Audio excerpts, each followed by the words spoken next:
이 제가 교리 설교를 하고 있어요, 여러분. 아시는 분은 아시겠지만 이 교리 설교가 탁탁합니다. 왜냐하면 이 교리 설교는 몸으로 말하면 뼈대, 사람들의 이 몸을 구성하고 있는 이 지탱하고 있는 뼈대를 우리가 살펴보는 일이기 때문에 굉장히 메마르고 재미가 없을 수 있어요. 최대한 제가 이거를 어떻게 하면은 교리식 뭐 강의가 아니라 설교처럼 할까 고민을 많이 하고 있는데, 근데 여러분, 이런 뼈대가 있어야지만이 우리의 신앙생활이 건강해질 수 있는 겁니다. 어렵고 또 잘 귀에 안 들어오실지라도 한번 들으려고 하시고, 왜 이게 우리에게 필요한가를 잘 한번 생각하시면서, 그래서 성경책이 우리에게 늘 그냥 가까이 있고 읽는 책이지만 이렇게 소중한 책이구나라는 것들을 깨달을 수 있기를 바랍니다. 아멘. 오늘은 말씀 성경의 우호성이라는 제목으로 함께 말씀 나누도록 하겠습니다. 어제 살펴본 것처럼요, 타락한 인간은 우리의 지혜로 하나님을 파악할 수가 없습니다. 그래서 하나님께서 어떻게 하셔야 된다고요? 그렇죠. 계시해 주셔야만 우리가 하나님을 알 수 있어요. 하나님께서는 다양한 방법으로 하나님을 계시하셨지만 하나님의 가장 탁월한 계시 중에 하나는 바로 성경책, 이 성경 말씀을 통해서 특별하고도 또 우리에게 보편적인 계시를 허락하셨다. 그런데 한 가지 질문이 생깁니다. 하나님의 계시가 어떻게 책으로 이렇게 엮여질 수 있었는가? 여러분, 궁금하지 않습니까? 하나님께서 이것을 직접 적어서 누구에게 주셨을까? 아니면 하나님께서 불러주시면 그것을 받아 적도록 하셨을까? 어떻게 이 성경책을 하나님께서 주셨지? 이런 의문이 들죠. 이슬람의 꾸란, 그들의 경전이죠. 이 꾸란은 AD 610년경 그들의 위대한 선지자 무함마드가 대천사 가브리엘로부터 계시를 받아 적었다, 이렇게 말합니다. 꾸란은, 이슬람의 경전은 받아 적은 거예요. 그리고 유교나 도교 같은 그런 경전들은요, 그들의 스승으로부터 가르침을 받은 후학들이, 그들의 스승이 죽은 후에 그 가르침들을 집대성해서 만든 것이 바로 그들의 경전입니다. 그럼 성경은 어떻게 기록되었을까요? 오늘 본문 16절을 보면 모든 성경은 하나님의 감동으로 되었다. 베드로후서 1장 21절에도 마찬가지입니다. 오직 성령의 감동하심을 받은 사람들이 하나님께 받아 말한 것이라. 성경은 감동으로 되었다라고 말해요. 굉장히 새로운 것이에요. 다른 종교에서는 말하지 않는. 감동이 뭐예요? 보통 우리가 감동받았다 그럼 뭡니까? 마음과 생각이 막 사로잡히는 거죠. 좋은 음악을 들었을 때 우리가 감동을 받습니다. 막 눈물을 흘려요. 왜 그래요? 우리의 마음과 생각이 사로잡혔기 때문이죠. 소설책, 아주 감동적인 소설책을 읽으면 거기에 훅 빠지게 됩니다. 그게 뭐예요? 감동이죠, 감동. 물론 이런 감동과 성경이 말하는 감동은 차원이 근본적으로 다릅니다. 완전히 달라요. 그러나 제가 쉽게 설명하기 위해서 그 감동에 대해서 말씀을 드리는 거예요. 그러니까 성령의 감동하심으로 이 말씀이 받아 기록되었다라는 것을 조직신학에서는 영감설 이럽니다. 영감설. 영감할 때 그 영감이 아니고요, 감동이 되었다, 그래서 영감설이라고 말해요. 이 영감설을 제대로 이해해야지, 이해하는 것이 정말 중요합니다. 왜 그런 줄 아십니까? 성경을 쭉 읽어 내려가다 보면요, 성경이 이거 뭔가 안 맞네, 오류가 있는 거 아니야? 라고 생각할 때가 있기 때문이죠. 성경을 안 읽으면 아예 그런 생각도 안 들어요. 근데 성경을 자세히 읽는 분들, 꼼꼼히 읽는 분들은 이거 성경이 잘못된 거 아니야? 이런 생각을 한두 번쯤은 해보신다니까요. 그런 상황이 반복되잖아요. 그러면 이 성경이 정말 이게 하나님께서 주신 말씀이 맞아? 그 권위에 의심이 생겨요. 이 의심으로부터 우리를 지켜주시는 것, 꽉 지켜주는 게 무엇이냐면 영감설이에요. 영감설. 성경이 무효하다, 오류가 없다, 이것을 딱 지켜주는 것이 영감설이라는 거죠. 영감설에 대해서 살펴볼 텐데 어렵지만 이 영감설은 두 가지로 말씀드립니다. 첫 번째, 유기적 영감설이에요. 유기적이라는 것은 무엇이냐면 하나님이 원저자고 또 이 하나님의 이 말씀을 받아 적은 인간 저자가 있는데 하나님과 이 인간 사이의 관계를 말하는 거예요. 그러니까 성경을 기록할 때 어떤 방식으로 기록됐는가를 말하는 건데 유기적 관계로 이 성경이 기록되었다. 유기적이라는 말의 반대가 뭐예요? 기계적이에요. 기계적. 우리가 가지고 있는 휴대전화는 기계적이에요. 그래서 고장나면 분리가 가능합니다. 근데 유기적이라는 건 뭐예요? 유기적이라는 것은 분리가 안 돼요. 부부 사이가 기계적 관계예요? 유기적 관계예요? 우리 집은 기계적 관계예요. 이렇게 말하시면 안 돼요. 원래 부부 관계는 무슨 관계예요? 예, 기계적 관계인 부부들도 우리 교회 말고 다른 세상에는 많이 있습니다. 죽었는지 살았는지도 모르고 부인이 아픈데도 아픈가 보다 이러면 그 무슨 관계예요? 기계적 관계예요. 유기적 관계는 뭐예요? 부인이 알아 누워 있으면 나도 막 아프고 막 이런 거예요. 다 기계적 관계인 것처럼 쳐다보지 마시고 저를. 이게 바로 기계적이죠. 유기적이라는 말은 뭐냐면 몸의 조직들이 긴밀하게 연결되어서 떼면 떼어지는 것이 아니라 찢어지는 게 유기적 관계예요. 이처럼 하나님과 인간 저자들 사이에 성령께서 감동하실 때에 유기적 관계로 연결하신다는 거죠. 유기적 관계는요, 그 사람의 아픔, 그 사람의 생각이 고스란히 전해지는 것이 바로 유기적 관계예요. 그래서 하나님께서 성경을 기록하실 때 인간 저자를 감동하시는데 그의 성향, 특성, 문체, 또 그가 가지고 있는 캐릭터, 이 모든 것들을 사용하시면서 하나님의 이 마음, 하나님의 뜻, 하나님의 생각을 온전히 그 사람한테 주심으로써 그 성경을 기록하게 하는 것이 바로 감동이에요. 감동. 이때 성경의 저자들은 단순히 도구가 아닙니다. 그냥 이렇게 받아 적는 타자기, 또 받아 적는 펜과 노트, 이런 어떤 도구가 아니고요. 그의 성격과 재능과 교육 수준과 모든 것들이 작동해서 능동적으로 그 성경을 기록하게 하는 것이에요. 그래서 66권 성경 각 권을 보면요, 그 성경을 기록한 사람들의 특징들이 고스란히 그 안에 남아 있어요. 예를 들면 아모스와 미가 같은 사람들은요, 언어가 굉장히 강합니다. 강해요. 우리 중에서도 말이 강한 사람 있잖아요. 막 쉐뿌라 막 이런 사람들 있잖아요. 그런 사람들의 격렬한 언어가 아모스가 미가 선지자의 언어예요. 반면에 호세아 선지자 같은 사람들은요, 부드러워요. 말이 부드러워요. 막 살살살살 이렇게 부드러워요. 만약 저자들이요, 기계적으로만 성경을, 하나님의 말씀을 받아 썼다면 성경 저자가 가지고 있는 특징들이 안 나타나겠죠. 다 천편일률적으로 다 똑같겠죠. 그런데 영감하셨기 때문에, 유기적인 관계 속에서 이 성경을 기록하셨기 때문에 그게 다 다른 거예요. 그래서 복음서도 왜 예수님의 생애를 다른 복음서가 하나만 있으면 되는데 마태복음 있고 마가복음 있고 누가복음 있어서 성경만 읽기 어렵게 만들어놨나. 거기도 또 요한복음까지 있대요. 근데 왜 그런가 하니, 그렇게 다양한 사람들의 삶의 경험과 또 그 사람들의 지혜와 지각을 이용하셔서 하나님의 풍성함을 나타내시기 위해서 이렇게 사용하시는 거예요. 똑같은 기계적으로 기록한 성경이라면 그렇게 할 필요가 없죠. 이때 감동했다라고 우리는 말하는 겁니다. 그 사람을 감동해서, 그 사람을 사용하셔서 하나님께서 성경을 기록하셨다. 이 감동했다라는 원어를 보면요, 창세기 2장 7절에 하나님께서 생기를 그 코에 불어넣었다 할 때 그 단어와 똑같은 단어예요. 하나님께서 감동하셨다. 그 생기를 불어넣으시는 것이 바로 감동이에요. 감동. 하나님의 생기가 충만해지는 것이죠. 근데 하나님의 생기가 충만해지는 것은 여러분, 우리의 자아를 잃어버린다는 얘기가 아니에요. 하나님의 성령이 충만하잖아요.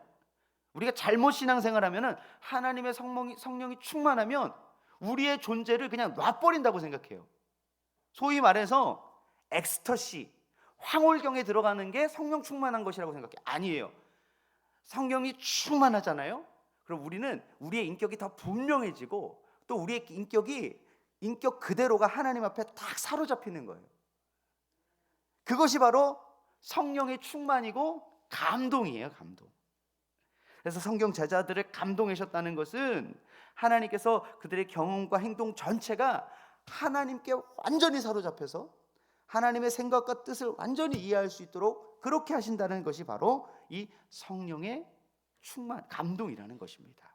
그 감동이 유기적으로 나타나는 하나님과 우리 사이에서. 그래서 우리의 존재나 인격이 사라지는 것이 아니에요.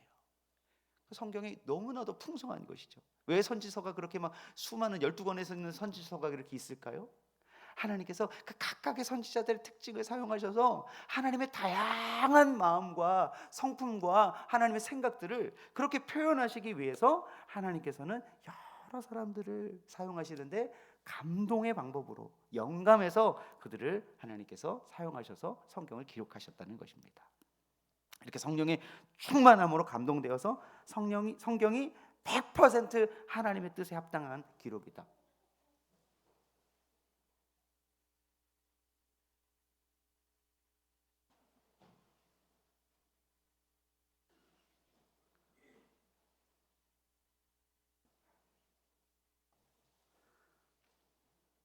지금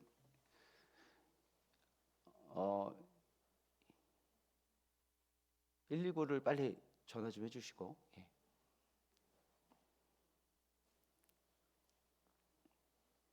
괜찮으셔요?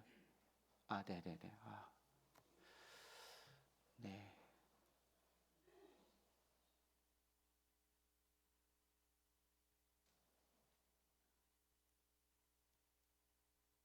괜찮아요? 아, 예. 아, 괜찮다고 합니다, 여러분. 네.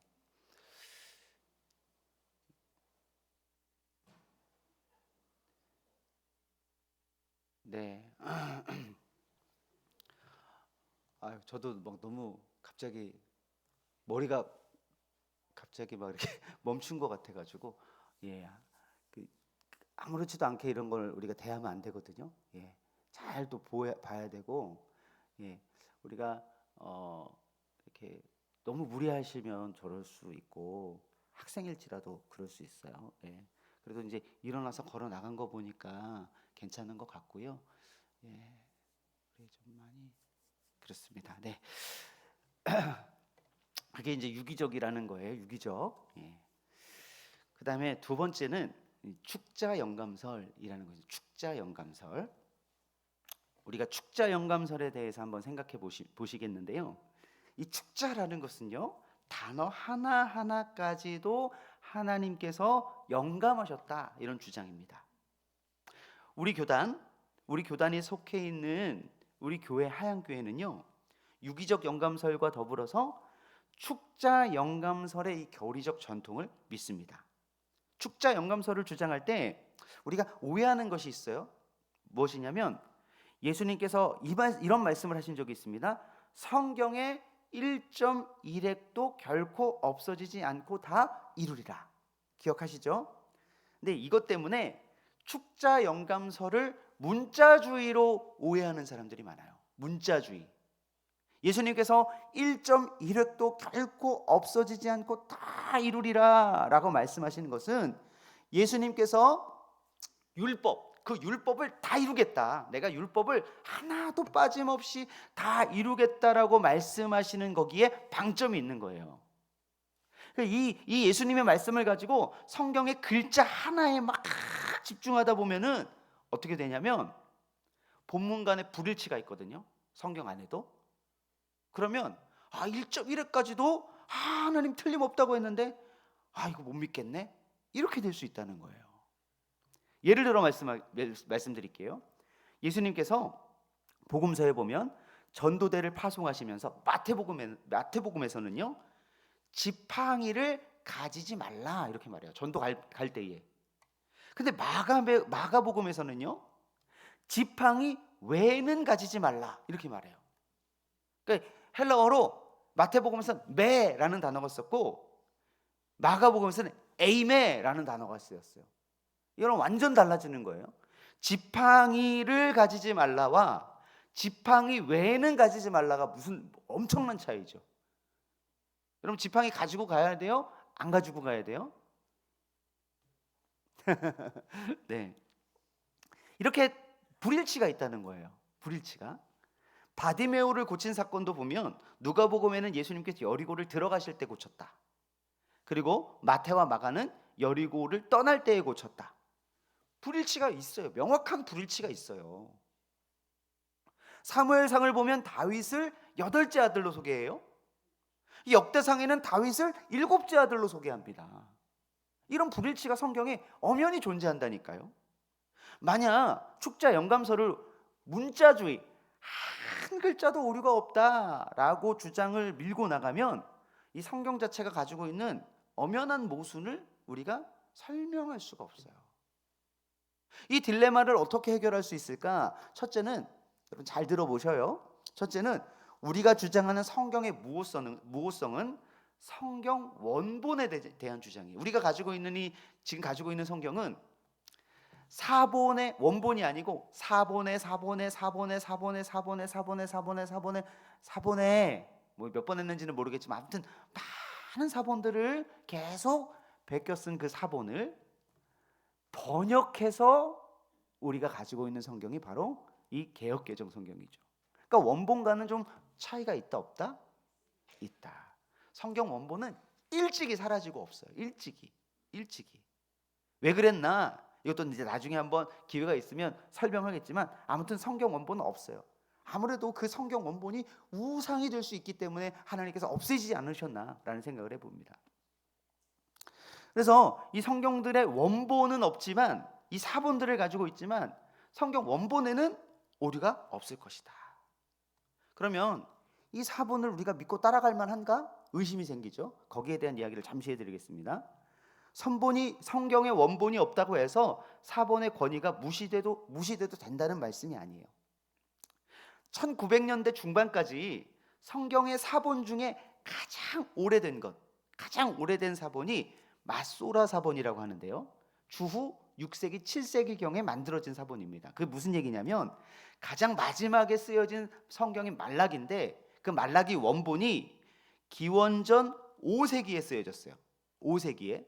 그리고 사본이 제일 최근에 그러니까 제일 가장 오래된 우리가 가지고 있는 성경 사본 중 가장 오래된 사본이 마소라 사본이 기원 주후 6세기 7세기경에 만들어진 다 잊어버리고요. 한 1000년의 원본과 사본 사이에 1000년의 시간적 차이가 있다는 거예요. 그 사이에 있는 사본들도 다 없어졌어요. 그 이후의 사본들만 있어요.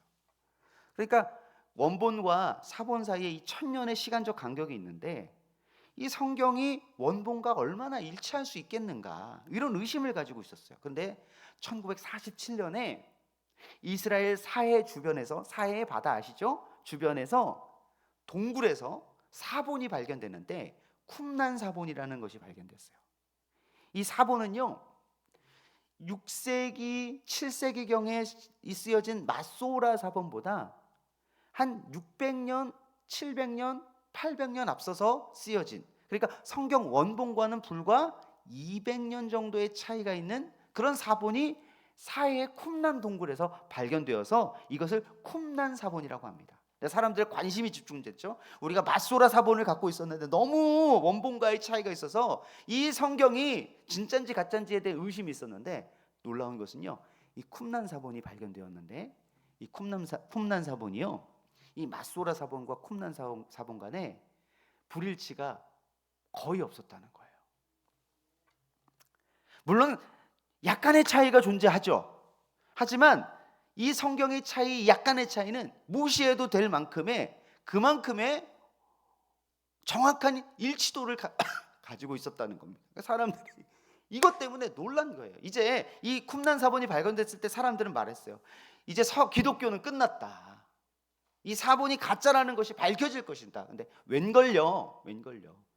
오히려 우리가 가지고 있는 이 성경이 더 정확하다는 것을 증명하는 계기가 되었다는 것입니다. 그러니까 사본도 하나님께서 그 사본이 필사가 되는 과정에서 하나님께서 기가 막히게 그 사본을 보존하신 것이죠. 그러니까 사본이나 번역본의 권위가 무너져서 된다 안 된다? 안 된다는 거죠. 그만큼 큰 오류가 존재하지 않는다. 그럼에도 불구하고 우리가 성경의 무호성을 주장할 때에는 원본에 대한 무호성을 주장하는 거예요. 또 한 가지, 이 원본에 과학적, 역사적 오류가 있어요. 아까는 성경 본문들 간에 불일치가 있다고 말했죠. 또 한 가지는 원본에 과학적, 역사적 오류가 있다는 거예요. 예를 들어 볼게요. 레위기에 보면 토끼가 나오는데 토끼가 색임질하는 동물로 분류됩니다. 색임질하는 동물. 색임질을 한다고 하는데 사실 토끼는 소처럼 색임질을 하는 동물이 아니에요. 소는 낮에 풀을 먹습니다. 그리고 밤에 시코트로프라고 하는 이 소화 물질을 배설을 해요. 그리고 그 배설한 그 소화 물질을 먹고 낮에 먹은 그 풀과 그 소화 물질을 섞어서 소화를 시켜요, 토끼가. 그러니까 색임질을 하는 게 아니죠. 근데 하나님께서는 왜 토끼를 색임질하는 동물로 분류하셨을까? 그 당시 이 성경이 쓰여졌 당시, 그 당시가 언제예요? 레위기가 쓰여질 당시가 언제예요? 출애굽 때잖아요, 그죠? 모세가 쓴 거잖아요. 그 당시에 사람들이 생각했을 때 토끼는 색임질하는 동물로 이해하고 있었던 거예요. 그러니까 당시 이스라엘 백성들, 유대인들이 이해하는 범위 내에서는 색임질하는 동물로 이해가 됐기 때문에 하나님께서 그렇게 그들의 지식에 맞추어서 성경을 쓰신 것이지, 하나님께서 이거를 몰라서 그렇게 쓰신 것이 아니에요. 그러니까 성경에 오류가 있는 것처럼 보이는 부분은 하나님께서 우리의 지식과 관념에 맞추기 위해서 하나님께서 그렇게 기록하셨다는 것입니다. 족보에도 오류가 있습니다. 차이가 보입니다. 특히 마태복음 족보는요 14대로 끊어놨어요. 아브라함부터 다윗부터 바벨론 유배 때까지, 바벨론 유배 때부터 예수님까지 딱딱 끊어놨어요. 그런데 여러분, 진짜 이스라엘의 그 시기와 족보를 따져보면 이 14대가 맞지가 않아요. 근데 왜 이렇게 하셨느냐? 성경은요 족보가 아니에요, 여러분. 구원의 역사를 기록한 것이지 개인과 가정의 어떤 역사를 이해하는 족보로서 성경이 주어진 것이 아니기 때문에 구원의 역사를 강조하기 위해서 그렇게 하신 것이죠. 그러니까 학문적 관점으로, 과학적, 역사적 관점으로 볼 때는 하나님의 말씀이 어긋나고 오류인 것처럼 보일 수 있지만, 구원을 위한 성경의 기록 목적이 비추어 볼 때는 오류가 없다라는 것입니다. 그러므로 성경이 우리의 구원을 위해서 하나님께서 이 원본을 쓰실 때에 각 단어들까지 영감하셔서 쓰셨어요. 물론 이렇게 우리가 보기에 오류가 있는 것처럼 있을 수가 있어요. 그렇지만 그 오류는 하나님께서 우리를 맞추기 위한, 또 구원의 그 역사를 더욱 분명하게 하기 위한 방편으로서 그렇게 하셨다는 것입니다. 그래서 축자 영감, 성경이 가지고 있는 단어나 성경이 가지고 있는 이 내용에 오류가 있을 수 있다 없다? 없다라는 것입니다. 제가 설교 중에도 단어의 의미를 파악하고 그 단어의 의미를 설명하는 데에 많은 시간을 할애하죠. 왜 그럴까요? 제가 축자영감서를 믿기 때문이에요. 근데 여러분, 축자영감서를 믿는다는 것이 세상 사람들에게는 바보 같은 얘기처럼 보여질 때도 있어요. 여러분, 이 축자영감서를 문자주의로 이해해서는 안 되지만 이 축자영감서를 하나님께서 이 성경 한 단어 한 단어를, 성경을 영감하셨다는 것을 믿지 않으면 결국 이 성경을 부인하게 되고, 성경을 부인하면 우리 믿음 자체가 흔들리게 되는 그런 결과로 이어지게 된다는 것입니다. 여러분, 이제 우리가 성경을 계속해서 읽어 내려가야 되거든요. 우리의 신앙의 유일한 기준이며 우리의 신앙을 정말 온전히 지킬 수 있는 것은 성경밖에 없어요.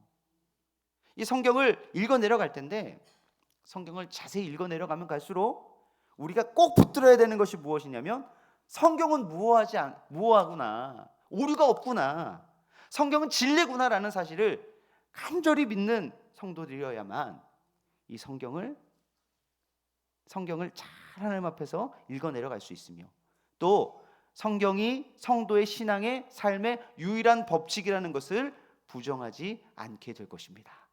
말씀을 맺겠습니다. 여러분, 성경은 성령의 감동으로 기록된 책이에요. 성경의 원저자는 하나님이시지만 인간 저자들을 감동하셔서 기록하셨어요. 그 방식이 어떻습니까? 유기적이에요.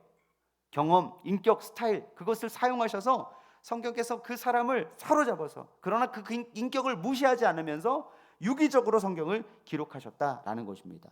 그리고 방식에 있어서 유기적으로 기록했고, 그 내용에 있어서 하나님께서 이 내용이 틀림이 없도록, 하나님께서 오류들을 없도록 하나님께서 이 성경을 기록하셔서 우리가 보기에는 오류가 있어 보이지만 그것이 우리의 구원과 우리의 생명을 하나님 앞에서 얻게 하는 데에는 전혀 어떠한 그러한 방해도 되지 못한다는 사실을 기억하셔서, 여러분, 성경이 우리에게 주시는 이 진리의 말씀을 꼭 붙들고 믿음 생활해 나가는 우리 모두가 될 수 있기를 간절히 축복합니다.